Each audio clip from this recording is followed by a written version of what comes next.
Bincang Hijau, sebuah podcast yang dipersembahkan oleh Center for Environmental Law and Climate Justice Fakultas Hukum Universitas Indonesia atau sering dikenal dengan CLCJ. Perkenalkan, saya Zevanya Arbena Sembiring yang akan memandu dan juga menemani podcast ini. Selama 20-30 menit ke depan, kita akan berbincang mengenai topik-topik tentang lingkungan hidup yang kita akan bahas secara mendalam dari perspektif hukum dan juga analisis teoritis lainnya. Di episode pertama ini, kita akan membahas sebuah topik yang menarik karena kita akan kemas dengan sebuah pertanyaan, yakni apakah sebuah pohon seperti yang kita lihat di sini itu bisa memiliki hak, dan mungkin apakah dia bisa berada di pengadilan dan juga dibela haknya. Untuk membahasnya tentunya saya tidak sendiri, saya sudah bersama dengan dua orang yang mendalami dan juga sudah cukup ahli dalam topik tentang hukum lingkungan. Yang pertama, saya ditemani oleh Profesor Andri Gunawan Wibisana. Ia adalah seorang guru besar dari Fakultas Hukum Universitas Indonesia yang mendalami tentang hukum lingkungan, perubahan iklim, dan juga ia juga adalah ahli analisis ekonomi terhadap hukum. Apa kabar, Prof. Andri? Kabar baik. Halo semuanya. Dan juga yang kedua, saya bersama dengan Bang Conrado Cornelius. Dia adalah seorang lulusan dari Australia National University. Dia juga adalah seorang yang mendalami hukum lingkungan, perubahan iklim, dan juga sedikit suka dengan topik-topik terkait legal theory dan juga filsafat. Halo, apa kabar Bang Conrad? Baik, Mas Evan. Oke, kita akan Terima kasih mulai. sudah mengundang. Oke, kita akan mulai diskusinya, Abang dan juga Prof. Hari ini kita akan membahas tentang ini, pohon. Kalau kita lihat di beberapa literatur dan juga praktek hukum lingkungan, kita melihat ada praktek di mana beberapa NGO dan juga LSM datang ke pengadilan dengan mewakili bahwa kami mewakili pohon, kami mewakili lingkungan hidup. Sebenarnya pertanyaannya, apakah memang benar sebuah pohon itu bisa diwakili di pengadilan? Ataukah pertanyaan lebih mendasar, apakah memang pohon itu memiliki hak? Mungkin bagaimana, Prof? Nah, ini konstruksi hukum yang sebenarnya sudah cukup lama ya jadi perdebatan. Jadi diperdebatkan setidaknya di pengadilan sejak 72 ya. 72 dan di Amerika, dan kemudian ada seseorang profesor menulis Sultri Standing, dan dia mendukung gagasan bahwa memang lingkungan hidup pohon itu pada akhirnya bisa harus diakui memiliki hak gugat ya, dalam tanda kutip hak gugat, hak untuk dilindungi haknya, dan tentu saja nanti persoalannya bagaimana mewakilinya segala macam, tapi pada dasarnya ya hak pohon itu, hak lingkungan hidup sudah coba untuk diangkat ya sebagai sebuah hak hukum, dan itu mulailah berkembang sampai ke Indonesia sebenarnya, sampai ke Indonesia di hampir semua textbook hukum lingkungan di Indonesia pasti ada tuh rujukan terhadap artikel dari Christopher Stone, Sultri Standing, yang kemudian dia bukukan ya, beliau bukukan. Tapi artikel pertamanya ada artikel yang tahun 1972, dan itu orang Indonesia juga memahami atau merujuk pada tulisan tersebut. Sebelum kita masuk ke Indonesia nih, Prof, boleh diceritakan sedikit sebenarnya kasus apa yang pada saat itu Christopher Stone tuliskan dan apa yang menjadi inspirasi dia pada saat itu? Ada gugatan, saya rasa saya kurang tahu jenis ininya ya. Ada LSM, Sierra Club, kalau saya tidak salah menggugat penggunaan sebuah pembangunan di taman ya, pembangunan di taman nasional ya, taman nasional, yang sebenarnya itu akan berbahaya bagi kondisi di taman nasional tersebut. Nah, kalau di Amerika itu memang hak gugat, syarat untuk seseorang atau organisasi mengajukan gugatan itu cukup ketat. Harus ada injury, harus ada retaliation lah ya, dan terus kemudian harus ada redressability. Jadi apa yang dituntut itu akan bisa, kalau dikabulkan itu akan bisa mengobati kerugian yang diklaim. Nah, kalau kerugiannya adalah kerugian lingkungan hidup, nah bagaimana? Siapa yang bisa mengukur atau siapa yang bisa melakukannya segala macam? Bagaimana? Apakah memang betul punya? Jadi waktu itu tulisan itu dibuat untuk menjelang putusan-putusan ini, ya, menjelang putusan dengan harapan, kalau saya tidak salah baca ya, dengan harapan hakimnya baca. Ini mirip amicus curiae kan kalau sekarang, dengan harapan hakimnya membaca tulisan yang dipublikasi ini. Tapi kemudian perkaranya sih tidak menang ya in general, tapi kemudian tulisannya berpengaruh lah. Bahkan kemudian di Amerika juga mendapat tempat yang kemudian juga mempengaruhi beberapa putusan di sana terkait dengan hak gugat dari organisasi, atau di sana sih disebutnya citizen lawsuit yang masuknya dalam kelompok citizen lawsuit. Kalau saya tidak salah, kasusnya berakhir tidak dimenangkan oleh penggugat. Ya. Walaupun hakimnya pada saat itu akhirnya tetap mempertimbangkan di dissenting opinion, ya, tetap dipertimbangkan tulisan dari Christopher Stone. Nah, berbicara tentang tulisan Christopher Stone, Bang Konrad salah satu yang juga mendalami dan membaca, apa kira-kira isi buah pikiran lah ya dari Christopher Stone ini yang kira-kira penting terkait pertanyaan, untuk menjawab pertanyaan kita tadi. Ya. Mungkin satu hal, pertama mulai dari sebenarnya Christopher Stone ini ketika menulis ini adalah tulisan hukum lingkungan pertamanya beliau. Jadi beliau nulis kalau nggak salah ketika usia 34 tahun. Berarti dia bukan ahli hukum lingkungan ya? Bukan ahli hukum lingkungan sebetulnya awalnya ya.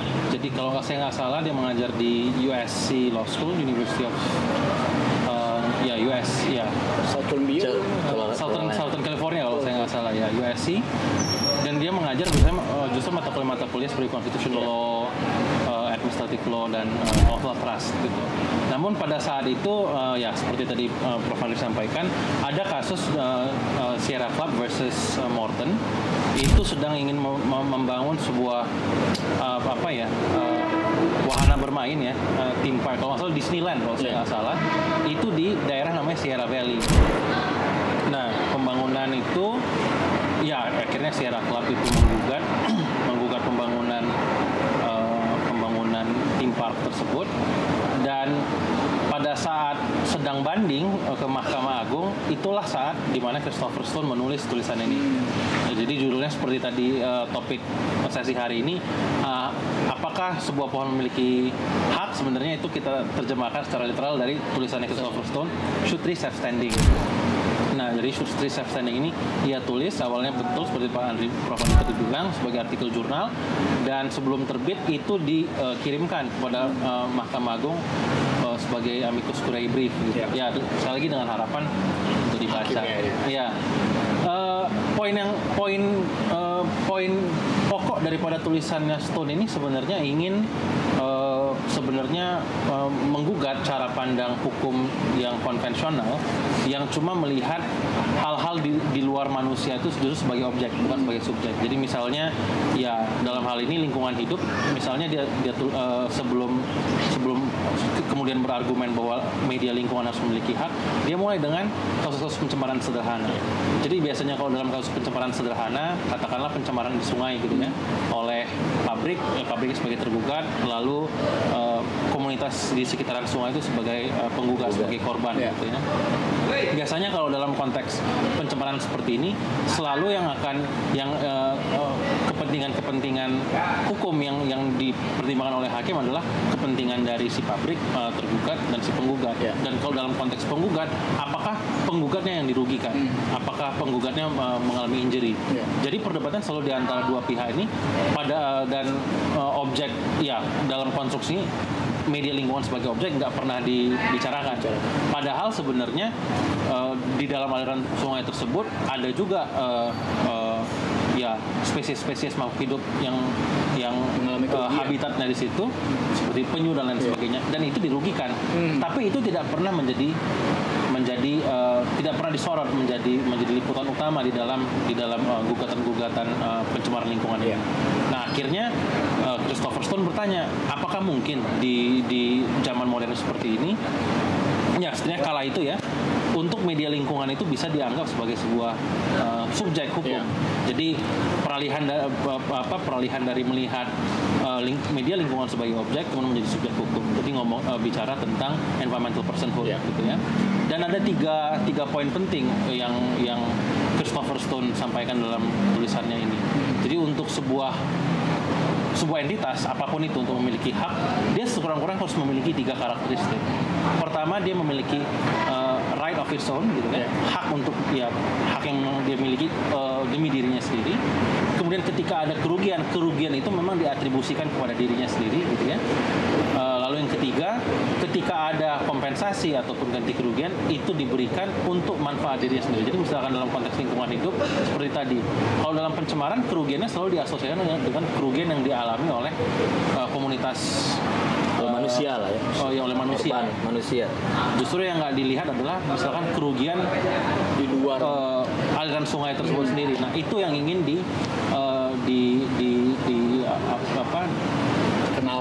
diperkenalkan oleh Christopher Stone dalam tulisan ini. Dan dia bilang sebenarnya ide seperti ini tidak terlalu absurd dan tidak terlalu baru. Karena toh sebelumnya juga misalnya korporasi betul. Kalau kita bisa membayangkan korporasi sebagai subjek hukum, mengapa tidak lingkungan hidup tidak bisa media lingkungan hidup? Kalau dulu kita berpikir misalnya budak, slave gitu ya, sebagai objek, kemudian ada gerakan abolisionis yang mengubah budak akhirnya kita lihat sebagai manusia. Kenapa tidak bisa juga perubahan paradigmatik tersebut kita juga saksikan terjadi untuk media lingkungan itu. Jadi sebenarnya yang ingin diperkenalkan Christopher Stone di dalam tulisan ini sebenarnya pergeseran paradigma itu gitu. Oke.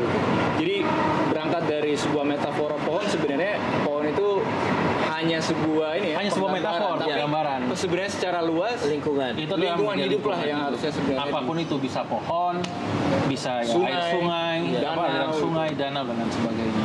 Baik.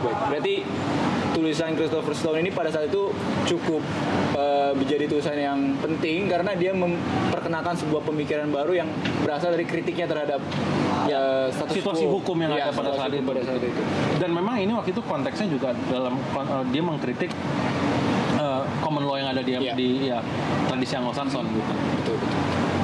Oke, kita sudah secara singkat tadi berbicara tentang awal mula atau sejarah dari pemikiran tentang the right of nature atau hak lingkungan hidup. Selanjutnya ini mungkin udah 40 tahun lebih sejak pertama kali diperkenalkan pemikiran ini. Bagaimana sekarang hukum-hukum di berbagai negara mengadopsi pemikiran ini? Misalnya di konstitusi, apakah Prof. Andri atau Bang Konrad melihat ada mulai pergerakan menuju pengadopsian yang lebih serius, misalnya memasukkan pemikiran tentang the right of nature dalam konstitusi? Apakah Prof. Andri dan Bang Konrad melihat ada pergeseran ke sana? Ada, tapi belum terlalu banyak. Jadi sebagian sebenarnya, tapi gini, ada pergerakan yang cukup meskipun tidak sampai ke yang ultimate ya, tentang pengakuan hak lingkungan hidup. Sebenarnya sebagian besar konstitusi negara sejak 48 itu sudah sampai terakhir 2011 kalau tulisan catatannya Boyd itu Bangladesh, Jamaika dan Maroko itu mengadopsi tentang hak atas lingkungan. Jadi bukan hak dari lingkungan hidup tapi hak atas lingkungan dan tanggung jawab terhadap perlindungan lingkungan. Itu sudah sebagian besar negara lah di dunia sudah mengadopsi itu di dalam konstitusinya.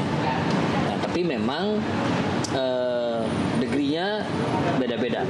Derajatnya berbeda-beda. Ada yang hanya seperti di Indonesia misalkan bahwa setiap orang punya hak atas lingkungan hidup yang baik dan bersih. Ada yang sampai menyebutkan bahkan menjelaskan, breakdown sampai kemudian membentuk lembaga khusus seperti seperti Guardian di El Salvador misalkan, atau di Namibia ada ombudsman lingkungan itu sampai disebutkan seperti itu. Tapi ada yang sampai paling tinggi kan yang di Ekuador yang menyebutkan memang lingkungan hidup memiliki hak.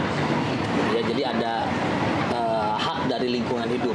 Jadi bukan lagi yang sebenarnya agak berbeda dengan hak manusia, hak warga negara atas lingkungan hidup yang baik. Nah, ini lingkungan hidupnya sendiri sudah dianggap sudah punya. Nah, yang revolusioner sejauh itu belum banyak memang. Paling Bolivia bisa disebutkan, ya Bolivia, Ekuador, New Zealand. Baru ya. Tapi tidak cukup banyak. Berarti saya mau coba garis bawahi, berarti ada perbedaan yang mencolok antara hak lingkungan hidup dan hak atas lingkungan hidup yang baik, betul? Iya, karena ini dianggapannya lah ya. Berarti berbeda ya itu ya? Ya, jadi sebenarnya ada pengarang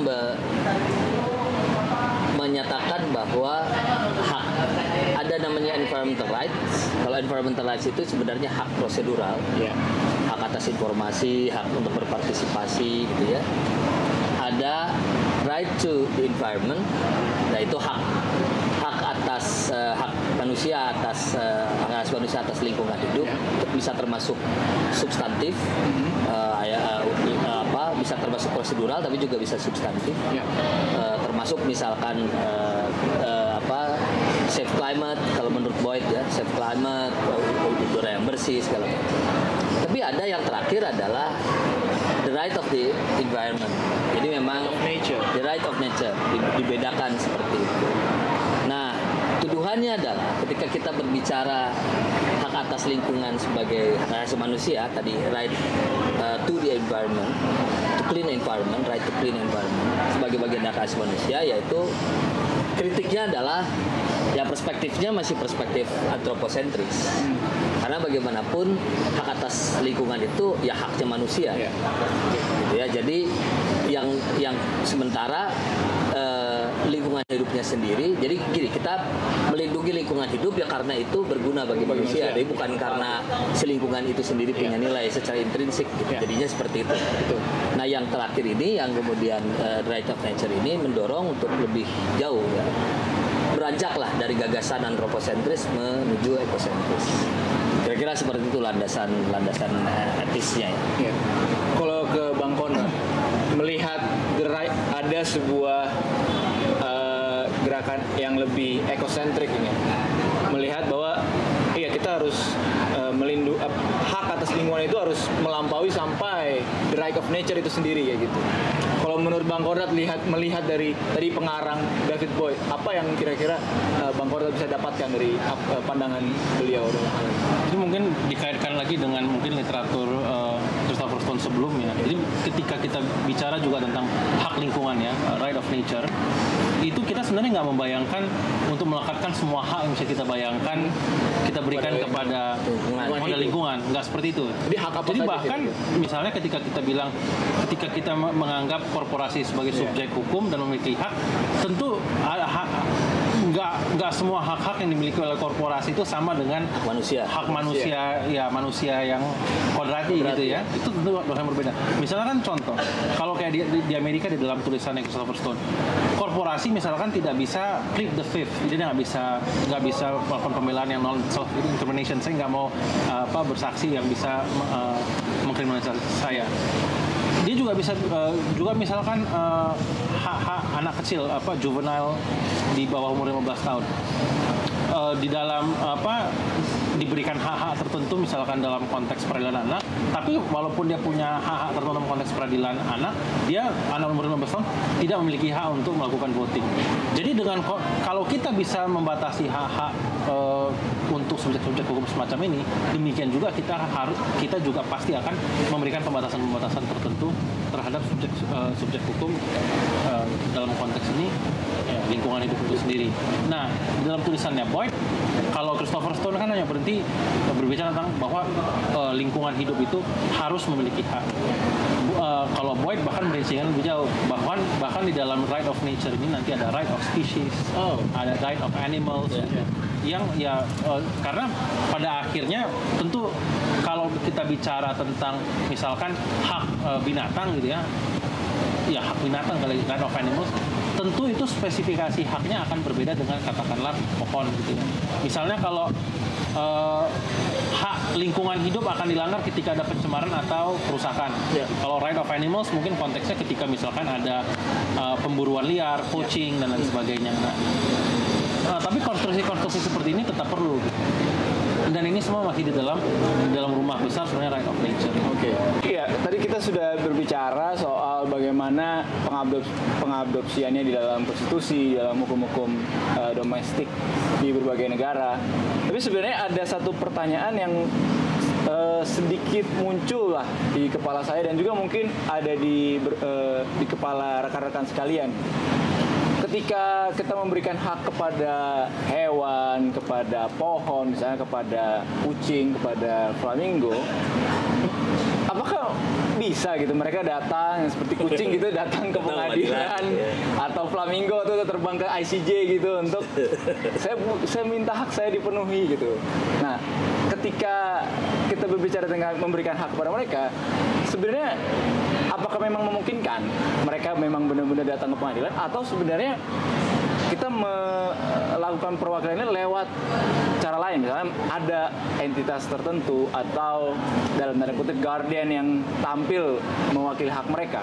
Mungkin Prof. Andri? Ya, ini kan diskusi kita ini kan adalah tentang konstruksi hukum. Jadi ketika tadi Storis bilang apakah pohon punya hak gugat, itu saya sih memaknainya bukan betul-betul pohon itu bisa menggugat gitu ya sendirian, tapi perlu ada pada akhirnya memang perlu ada konsep namanya guardian atau trusteeship ya. Jadi ada konsep perwalian sebenarnya pada akhirnya. Dan di dalam dan itu pun dia pun nulis seperti itu dalam konteks perwalian si Sierra Club itu mengatasnamakan kepentingan lingkungan hidup. Nah, di Indonesia diakui sebenarnya itu dan kita cukup liberal hak gugat hak pertama gitu ya, hak gugat LSM-nya.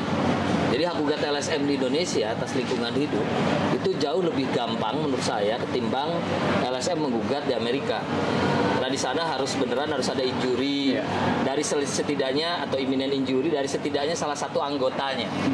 Nah di Indonesia ketika LSM maju ke pengadilan itu betul-betul dia mengatasnamakan kepentingan lingkungan hidup. Jadi tidak akan dilihat apakah anggota dari LSM itu akan mengalami kerugian atau tidak gitu ya. Di Indonesia betul-betul yang dilihat adalah dia apakah betul ada kepentingan lingkungan hidup, betul tidak LSM ini kredibel tidak untuk menyatakan bahwa dirinya mewakili kepentingan lingkungan hidup. Itu saya ada syaratnya. Tapi syarat itu jauh sebenarnya lebih gampang ketimbang syaratnya hak gugat di Amerika Serikat. Nah, selain LSM, si trustee ini, si wali ini juga menurut undang-undang kita, undang-undang lingkungan kita adalah negara. Nah, negara diberikan hak untuk mengajukan gugatan ketika terjadi kerugian lingkungan. Jadi negara sebagai wali dari lingkungan, meskipun tidak secara eksplisit ya mewakili kepentingan lingkungan, tetapi di beberapa putusan sudah ada yang negara itu dianggap maju ke pengadilan sebagai wali dari inanimate object. Ya. Jadi ada tuh disebutkan si hakimnya merujuk pada itu. Ya. Jadi memang sayangnya memang hanya dua itu yang secara eksplisit dimungkinkan menjadi wali bagi dalam undang-undang lingkungan hidup kita. Hanya dua itu yang dimungkinkan menjadi wali untuk mewakili kepentingan lingkungan hidup di pengadilan. Sebenarnya kalau di Amerika menjadi trustee itu bukan hanya negara atau state gitu ya, negara bagian, tapi juga salah satunya adalah Indian tribe. Di dalam beberapa serkla atau Indian tribe itu berarti masyarakat adatnya sana lah ya. Nah, itu bisa menjadi wali. Nah, itu yang mungkin belum ada di Indonesia secara eksplisit. Tapi setidaknya dua tadi ya, antara LSM dan pemerintah itu bisa menjadi wakil dari lingkungan hidup.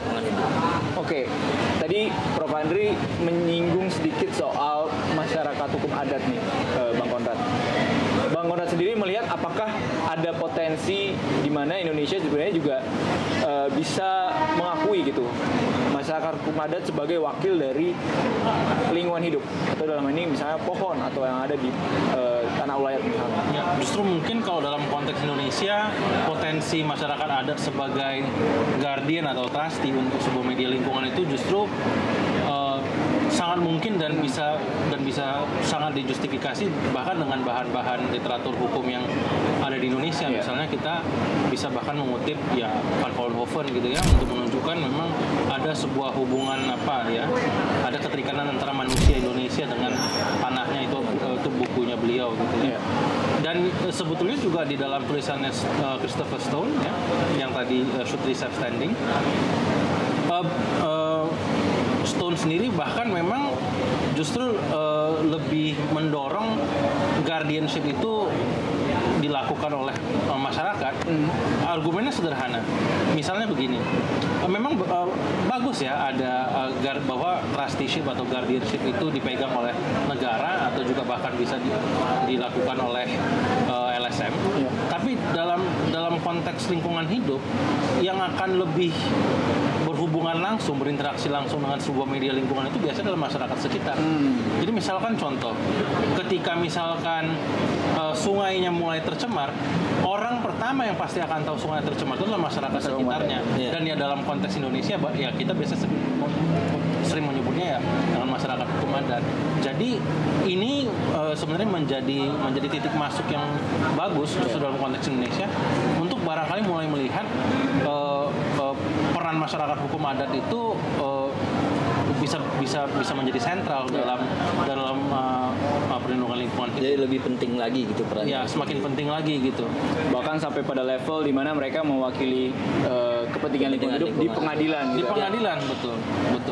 Jadi bukan sebagai misalkan kalau mungkin selama ini ya, masyarakat adat itu justru misalkan kalau misalkan mereka membuat rame-rame sebagai class action itu udah nggak perlu lagi. Mereka betul-betul menggugat sebagai kami adalah masyarakat hukum adat daerah X untuk kepentingan media lingkungan X seperti itu. Baik. Jadi berdasarkan apa yang disampaikan oleh Prof. Andri dan juga Bang Konrad tadi, jadi setidaknya ada tiga entitas yang dimungkinkan untuk menjadi bahkan bukan dimungkinkan lagi, memang sudah ada prakteknya gitu ya. Kecuali masyarakat adat. Kecuali masyarakat adat. Yang pertama tadi adalah negara yang pemerintah manifestasikan lewat gugatan-gugatan oleh pemerintah. Lalu ada organisasi lingkungan hidup. Ya. Lalu yang terakhir yang sebenarnya belum banyak dieksplorasi adalah yang perlu didorong dengan adanya mungkin wacana rencana undang-undang hukum adat adalah masyarakat hukum adat itu sendiri sebagai trustee dari lingkungan di tempat mereka tinggal. Iya. Dan juga mempertimbangkan tadi apa pengetahuan mereka dan juga keterikatan mereka dengan alam tadi. Baik. Oke. Untuk menutup dan juga membungkus semua pembicaraan kita hari ini, saya akan coba minta Prof. Andri dan juga Bang Konrad untuk menyampaikan kira-kira apa yang jadi sebuah kesimpulan gitu dari pertanyaan kita tadi dari awal. Apakah pohon punya hak, dan melihat perjalanan hukum lingkungan, perkembangan hukum lingkungan yang cukup besar sampai hari ini, kira-kira apa pandangan Prof. Andri dan juga Bang Konrad melihat perkembangan tentang teori tentang right of nature ini? Kalau Prof. Andri dulu. Ya, ini sebenarnya diskusi awal ini sebenarnya diskusi yang bisa berimplikasi luas pada pendidikan hukum. Karena seharusnya kita berbicara tadi disinggung ada si lingkungan itu punya hak, bahkan bisa diberlakukan dan memang sudah ada di beberapa negara diperlakukan seperti subjek hukum. Karena dia punya hak, maka dia adalah sebuah subjek hukum. Dan berarti itu tidak hanya subjek hukum ini berarti tidak bisa lagi terbatas pada dua gitu. Sementara kita belajar gitu ya biasanya di semester 1 ini hukum tuh orang dan badan hukum. Nah, ini ada nih wacana dan memang sudah ada bahkan prakteknya di negara lain lingkungan hidup. Tentu saja ada konsep trusteeship ya, guardian menjadi penting. Gitu. Tapi itu soal teknis ya. Tapi gagasan bahwa ada subjek hukum yang sebenarnya perlu selain dari dua itu sebenarnya perlu jadi agenda riset baru. Siapakah subjek hukum hari ini itu gitu ya? Betul. Oke, terima kasih Prof. Andri. Dari Bang Konrad. Iya, mungkin yang saya akan garis bawahi tadi ya, sebenarnya justru ketika kita bicara tentang guardianship atau trusteeship gitu ya, itu nggak cuma hanya negara dan LSM, ada juga peran masyarakat adat di situ. Dan di sini sebenarnya juga ada poin eksplorasi lebih lanjut yang bisa dilakukan. Misalkan bagaimana kita meleburkan pengetahuan yang katakanlah teknokratis dan konvensional gitu ya. Mungkin kalau misalkan trusteeship atau guardianship yang dilakukan oleh LSM dan pemerintah itu mungkin kan lebih saintifik, lebih teknokratik gitu ya. Bagaimana kemudian itu juga dileburkan dan berhadapan dengan misalkan katakan ketika trusteeship dan guardianship itu dilakukan oleh masyarakat adat dengan pengetahuan konvensionalnya gitu. Jadi ini sebenarnya bisa jadi agenda sebuah riset yang transdisipliner. Jadi sudah bukan hanya sekedar interdisiplin dan multidisiplin, tapi transdisiplin di mana ada peleburan antara wacana keilmuan yang konvensional teknokratik dengan yang pengetahuan yang tradisional ini kearifan lokal ya. Oke, terima kasih Bang Konrad. Untuk sedikit merangkum apa yang sudah kita bahas hari ini, tadi kita sudah melihat bahwa pertanyaan tentang apakah pohon memiliki hak ternyata sudah dijawab bahwa ya, di dalam setidaknya dari perspektif hukum lingkungan kita melihat ada sejarah dari mulai tulisan Christopher Stone di kasus Sierra versus Martin sampai akhirnya kita melihat ada pengadopsian dalam konstitusi-konstitusi bahkan di berbagai negara. Sampai di Indonesia sendiri pun kita melihat ada perwujudan konkret dari pengakuan terhadap hak ini lewat gugatan hak gugat bagi pemerintah, hak gugat bagi LSM, dan juga bahkan ke depan kita mendorong supaya wacana mengenai masyarakat hukum adat sebagai salah satu wali itu juga dimungkinkan dan juga menjadi sebuah agenda riset baru. Selain itu juga kita juga tadi sama-sama sudah membicarakan bahwa mungkin ke depan salah satu subjek hukum yang perlu kita pertimbangkan adalah jangan-jangan tidak hanya dua, tetapi juga adalah lingkungan hidup itu sendiri. Jadi mungkin ini juga adalah sebuah agenda riset baru bagi teman-teman semua yang berkecimpung di dalam dunia hukum, maupun juga mungkin bagi teman-teman yang ingin mempelajari hukum dari disiplin lain. Karena itu adalah akhir dari podcast kita hari ini. Terima kasih Prof. Andri dan juga Bang Konrad. Kita akan kembali ke episode selanjutnya dan tentunya dengan topik-topik yang menarik. Sampai jumpa di episode podcast Bincang Hijau selanjutnya. Bye-bye.